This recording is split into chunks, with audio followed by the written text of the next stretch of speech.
formación básica, una formación propedéutica y una formación profesional.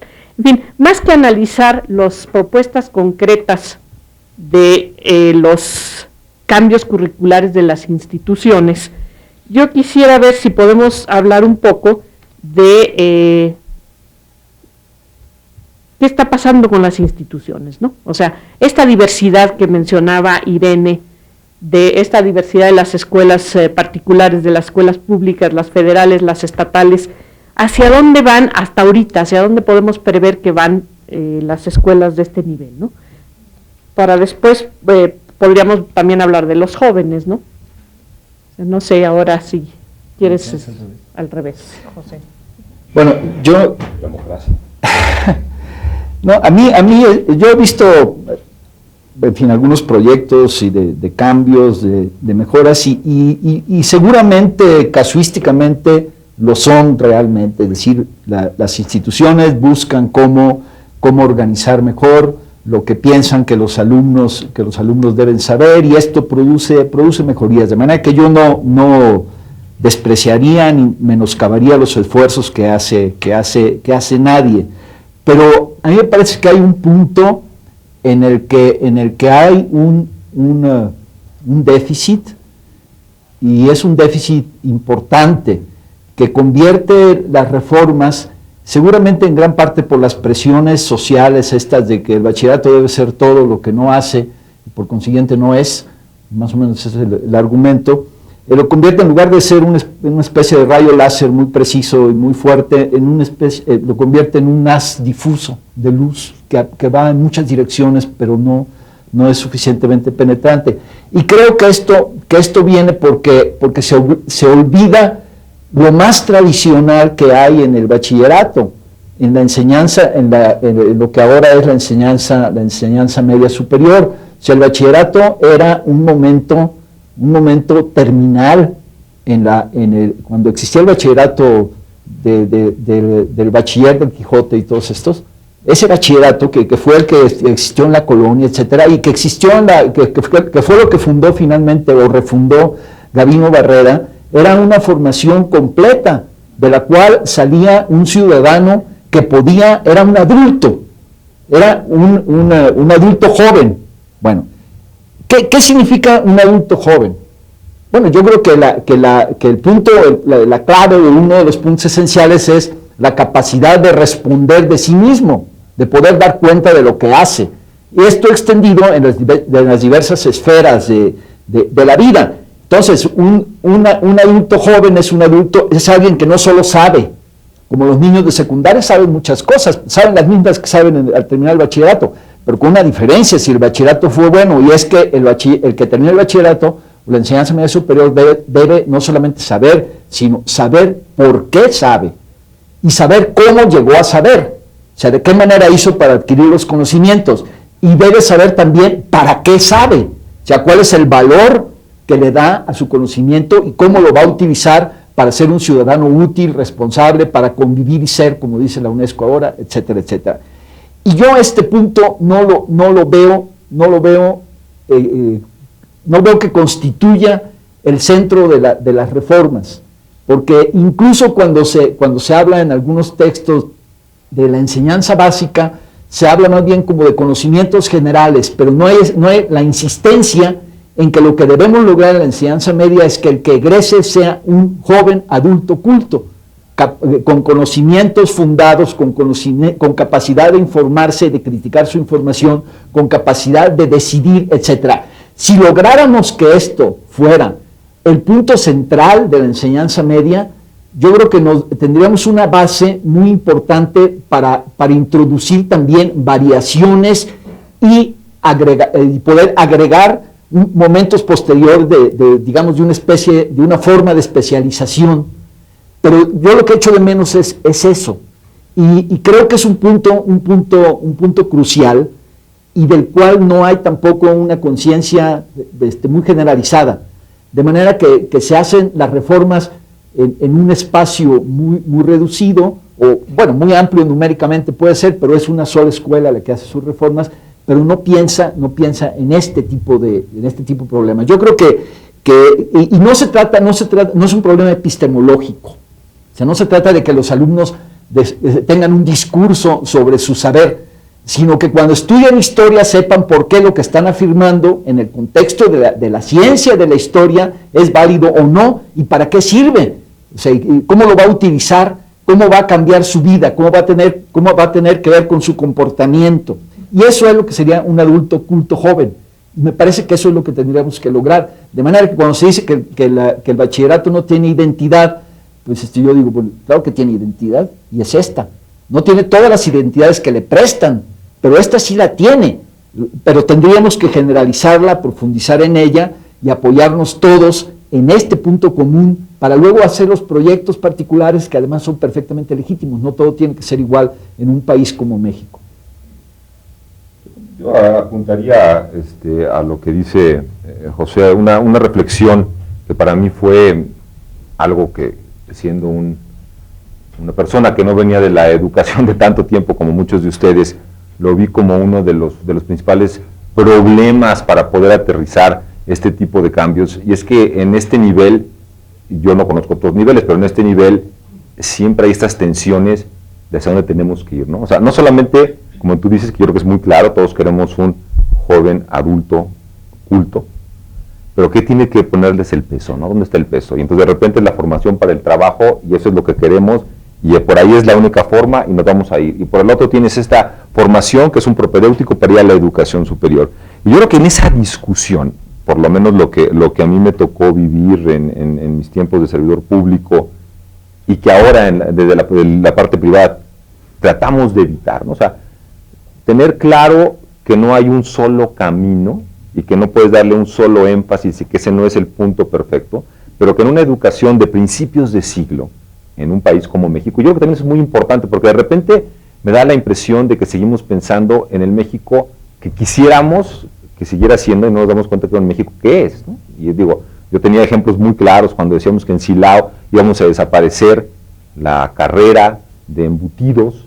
Me decían que era yo un traidor porque íbamos a dejar a los señores que eran agricultores y tenían a sus animales sin una forma de poder procesarlo. Bueno, lo que pasa es que Silao en 5 o 6 años se convirtió en uno de los centros automotrices del mundo, o sea, no de México, del mundo. Entonces cambia, y entonces tienes que decir, oye, así está cambiando, y en México nos pasa que estamos cambiando. Y entonces unas discusiones de por dónde debemos de llevarlos, y cuál es lo de historia, por ejemplo, ¿no? Es un caso que a mí se me hace que es muy significativo. ¿Qué tipo de historia le queremos enseñar a los jóvenes, ¿no? Y yo creo que yo estoy muy lejos ahora de la parte pública, pero eso ha despertado toda una discusión de qué es lo que debemos de enseñarle a los jóvenes. Entonces, lo que tú dices a mí me parece que es muy, muy, muy correcto, pero también lo que yo percibo en muchas ocasiones, o lo que percibí en muchas ocasiones, es que hay estos extremos, ¿no? Y que no podemos, estas visiones en que cada quien tiene que llevar su bandera desde el punto de vista como está enfocando a esta educación, y que no nos permite decir, oye, vamos a ponernos de acuerdo, que hay diferentes formas de demostrar, y eso es algo que nosotros decimos mucho en nuestro proyecto, es, hay diferentes formas de llegar al conocimiento de la educación media superior. Y eso es muy importante, porque de repente como que siento que hay, o nos hemos encuadrado en una serie de carreteras en las que no hay forma de salirte, ¿no? Y entonces son muy encuadrados, y si no es de una forma, no se puede. Y yo creo que esa es parte del reto, ¿no? Bueno, yo quisiera precisar algunas cosas acerca de las reformas que se están dando ahora acerca del bachillerato tecnológico, que como se planteaba atiende a una tercera parte de la población, y también tratando de retomar las reflexiones del doctor Bazán acerca de el modo en cómo se operan, cómo se hacen, cómo se realizan estas reformas. Y en el caso del bachillerato tecnológico, yo considero que ha sido producto de una o varias reformas inconclusas, ¿no? En que precisamente creo que está faltando ese ingrediente de la reflexión profunda, ¿no? Y ese ingrediente de retomar las experiencias anteriores, ¿no? De poder tener un punto de partida para reflexionar y visualizar nuevos escenarios, ¿no? Considerar lo que sí ha servido, lo que sí ha funcionado, pero aquí parece que estamos cada vez, ¿no? Partiendo desde un principio, ¿no? Y esta situación considero que ha llevado al bachillerato a tomar decisiones muchas veces tecnócratas, decisiones improvisadas, en donde no se contemplan todos los factores que habrán de hacer que este cambio funcione. Y en ese sentido, bueno, hay muy poca coherencia, ¿no?, entre el planteamiento inicial y pues todos los niveles de concreción del currículum que se van dando hasta llegar a las aulas, ¿no? A este respecto, bueno, aquí un poco sintiéndome interpelada por el vocero del mejor bachillerato hasta ahora de México, quisiera yo comentar algunos cambios que se han dado en el bachillerato tecnológico, que estamos hablando de la implantación de un nuevo modelo a partir de este ciclo escolar, y que al parecer no ha tenido tantas repercusiones, al menos en la opinión pública, y que bueno, yo consideraría importante, ¿no?, que conocieran de qué tamaño son estos cambios, a qué nos estamos refiriendo, y esto de algún modo definiría un poco la pregunta que hacía la doctora en torno a dónde van todo este tipo de escuelas y toda esta diversidad de planteamientos y modelos educativos. El bachillerato tecnológico recién inicia un nuevo plan, un nuevo modelo educativo también, y en primer lugar una de las cuestiones que aparecen aquí es una reducción sustancial del tiempo, de 2.880 horas, perdón, de 3.024 se reduce a 2.880. Esta reducción me parece que no resuelve del todo el problema de la saturación de contenidos y la falta de relevancia de los mismos, y que fueron argumentos para hacer estos ajustes, estas modificaciones. Otro de los aspectos es que se suprime el área histórico-social y se sustituye por la materia de ciencia, tecnología, sociedad y valores. En tercer lugar, se elimina el área de metodología. Y bueno, me parece pertinente, incluso necesario, porque es una de las demandas de la sociedad, el hecho de que se preste atención a esta formación para la tecnología, pero eso, desde mi punto de vista, pues no justifica eliminar asignaturas que son muy importantes en el aspecto de la formación básica, ¿no?, para un joven. Otro de los cambios es que se incluye el curso de tecnologías de la información y la comunicación en un solo semestre, con 3 horas a la semana, y aquí, pese a que se pone mucho énfasis en el manejo de las tecnologías de la información y la comunicación, el problema que se está dando es que, bueno, esta materia se reduce a una enseñanza teórica. Hasta el momento tengo conocimientos de que los jóvenes no tienen acceso a un laboratorio de informática, a un laboratorio de computación, para que puedan aprender el manejo eficiente de estas nuevas tecnologías. Otro punto relevante es que se agregan 144 horas de inglés.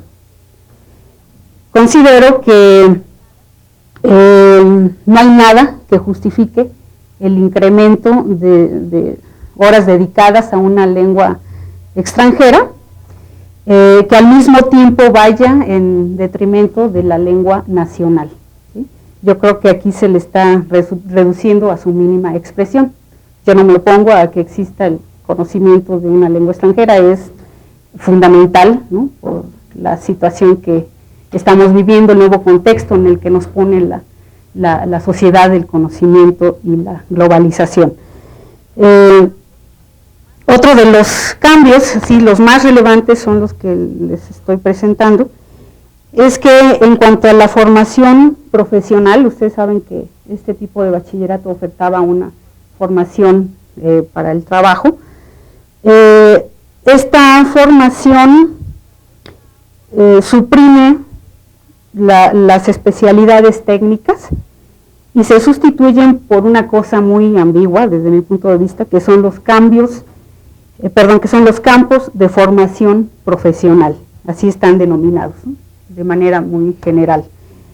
Y bueno, aquí existe todavía mucha ambigüedad, una ambigüedad terrible en cuanto a que no se han definido todavía los módulos, porque está pensado en módulos, no se han definido del todo cuáles van a ser los contenidos de estos módulos, cómo se van a evaluar, y ya se ha arrancado con este nuevo modelo, con esta reforma, ¿no?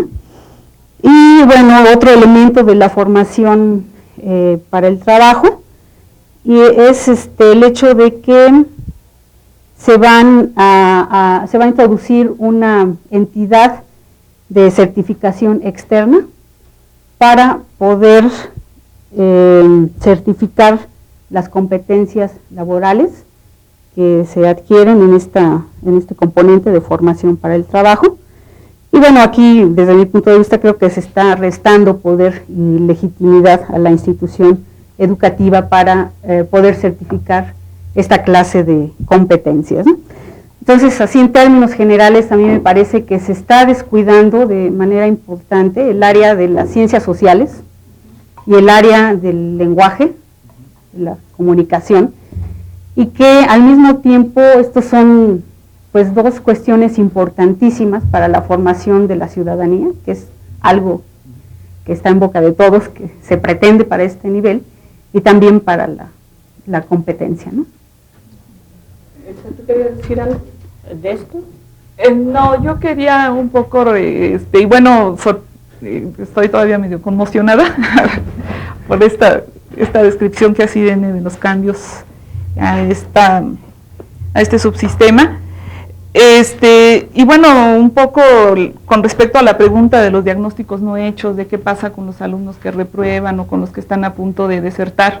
Yo he tenido oportunidad de entrevistar a algunos alumnos que están en esa condición y lo que he observado es que tienen un reconocimiento a la formación que les ha brindado el bachillerato en cuanto a la ampliación de sus horizontes de vida. En términos de lo que ellos dicen es que me abrieron la cabeza, no sé por si ejemplo. podríamos dejar para el siguiente punto, que es exactamente, porque yo creo que lo que nos ha planteado Irene ahorita, no sé, a mí sí me provoca un comentario, no sé si ustedes, ¿no? Sí. O sea, yo pienso que lo que señalaba Toño en el sentido de estas tensiones extremas, de hacia dónde van las formaciones que están proponiendo las instituciones, en mis apuntes para la reunión de hoy, sí había encontrado este dato de los cambios del bachillerato tecnológico. Era los cambios para mí en lectura y expresión oral y escrita, que le dan prioridad al inglés. Creo que dejan dos cursos de lectura y expresión, en donde uno se pregunta en dónde quedó toda la literatura, todo el estudio de la literatura, que era de las fuentes principales del estudio de valores, de la ciudadanía. Y luego la otra es esta integración de historia, sociedad, tecnología y valores, que puede sonar muy interesante, pero que yo no veo ninguno de los niveles de concreción que mencionabas tú y que son la base de cualquier cambio curricular, ¿no? O sea, no es posible hacer un cambio curricular nada más en el papel y después decir, bueno, en base a qué vamos a construir los conocimientos cotidianos por los que van a pasar estudiantes y maestros, ¿no? Y libros de texto, y en fin, ¿dónde está el conocimiento ya preparado para que esas materias funcionen, ¿no? A mí sí me impresionó el cambio del bachillerato tecnológico. He oído que se ha debatido mucho, pero no estoy muy segura. Tú mencionabas que no. No sé si se han opuesto en las escuelas o qué ha pasado con este cambio. Y no sé si ustedes quieran comentar algo sobre propuestas curriculares, ¿no? Solo una precisión. A los profesores se les impartió un curso de una semana solamente. Este cambio se implementa en el inter de las vacaciones y al llegar al siguiente semestre, al inicio, en su periodo de receso, recibieron muy probablemente, ¿no? Reciben este curso de una semana. Hay mucho malestar, desconcierto por parte de los profesores, incluso de directores que todavía no tienen claro, ¿no? Por ejemplo, esa área que se está planteando como básica, que ocupa el 42% del plan de estudios, la formación para el trabajo, y hasta la fecha no se ha delineado, ¿no? Ellos dicen, bueno, campos de formación profesional, pero ¿qué, no? Hay una lista, presentan una lista de qué campos son los pertinentes, pero nada concreto, ¿no? Y ese componente ese aspecto de la formación profesional yo creo que es básico, fundamental para echar a andar estos cambios, y sobre todo el que los profesores compartan, ¿no?, un nuevo modelo educativo, un nuevo modelo pedagógico que a ellos no les ha tocado compartir ni discutir, ¿no?, en el más mínimo espacio. Se abrió un foro en internet por parte de la CEI para que los profesores participaran, y como empezó a haber esta inquietud de los profesores, pues se cortó, ya no pudimos acceder a ese espacio, ¿no? Bien. Pues sí, no sé si quieren comentar algo todavía sobre este tema o pasamos ya al de los jóvenes. Es que es un tema en el que te puedes meter un buen rato, ¿no? Y mira, yo lo que, a mí lo que me refleja, les reitero, yo estoy muy lejos de la parte pública. Yo creo que todo cambio de planes y de programas, de donde lo quieras, desde donde lo visualices, tiene su complejidad. Pero yo creo que a mí, por lo que nos decía ahorita Irene, lo que me muestra es eso a lo que yo le pongo mucho énfasis, ¿no? ¿Cómo nos ponemos de acuerdo? Y en ese cómo nos ponemos de acuerdo en un propio subsistema existen visiones muy diferentes de cómo llegar a la solución de un problema. Yo no quiero defender el plan porque no lo conozco, ¿no? Digo, nosotros somos en la nueva escuela tecnológica nosotros tenemos un bachillerato tecnológico incorporado a la DGETI. Yo te diría que en el caso nuestro fue algo que hicimos de cero y que nos permitió incorporar una serie de preocupaciones que tenía el área académica del colegio, básicamente Víctor Manuel Murillo y Graciela Guerrero, que fueron quienes lo diseñaron y lo trabajaron. Pero para nosotros la preocupación central es cómo lográbamos llevar a los jóvenes a tener, José, dijiste yo no lo había escuchado, pero lo dijiste muy bonito, ¿no? O sea, estos bachilleres, ¿no? O sea, alguien que pueda, con un índice de deserción del 40%, si no nos preocupamos qué van a hacer esos jóvenes cuando no terminen la educación media superior, no estamos resolviendo el problema, porque no nos preocupa los que llegan a la educación superior, eso por no llegan a la educación superior y serán desertores de la educación superior, pero es otro problema. Pero hoy tenemos a un 40% que ha ido creciendo en el tiempo y que no le logramos dar las herramientas para que pueda ser productivo. Y yo creo que ese es para mí es uno de las angustias en términos educativos que veo, porque nos preocupamos de una serie de cuestiones, y yo no creo, María, y me estoy en desacuerdo que no hay que leer a los clásicos, yo creo que yo estudié literatura, me encanta la literatura, pero en esa pregunta, o sea, de cómo nos ponemos de acuerdo, en dónde está lo que un joven va a requerir para si es esa parte de ese 40% que no termina. Y para mí esa es una parte fundamental de la discusión que yo reitero, creo que no nos hemos puesto de acuerdo, y en una propuesta que se ha puesto como uno de los cambios fundamentales de esta administración, por lo que tú dices, es algo que pues, no está dejando satisfecho a nadie, ¿no? Y ese es con preocupación, ¿no? Bueno, desde luego es muy fácil opinar de los problemas de otras instituciones, pero a mí lo que me parece que en este caso es tal como está planteado, puede ser incluso finalmente contraproducente para los propios promotores del nuevo proyecto, y no me refiero a los aspectos políticos ni nada por el estilo, sino cómo se puede pensar en hacer un cambio profundo en una institución si al mismo tiempo no cambian los actores. Y bueno, los alumnos llegan y cambian, porque están 3 años estudiando en cualquier institución de enseñanza media superior, pero si los profesores no aceptan el cambio, si los profesores no están convencidos del cambio, ¿cómo pueden hacer que los alumnos también cambien? Esto me parece que ha sido una de las fallas que ha tenido lugar muchísimas veces en la educación en México, que se hace una hermosa reforma de la primaria o de la secundaria, etcétera, etcétera, y luego una muy insuficiente interacción con los profesores. Y fíjate, digo interacción para dejarlo vago y no decir que les dan cursos o lo hacen de una manera o de otra, pero si el profesor no es sujeto de su docencia, ¿cómo puede enseñar? O sea, no puede alguien, y sobre todo en los problemas de valores, o sea, ¿cómo se pueden transmitir valores de los cuales uno no vive? Bueno, que es nada más un aspecto, pero creo que ese es el punto que por lo menos a mí el que más me preocupa y lo que me parece que tenemos que hacer siempre con muchísimo cuidado, si queremos formar adultos jóvenes, que son los alumnos, ¿cómo podemos tratar a los profesores de una manera que no sea adulta? ¿Cómo los podemos tratar como piezas que simplemente tienen que obedecer? Y no estoy diciendo que eso se haya hecho, no, estoy hablando simplemente en general, ¿no? Yo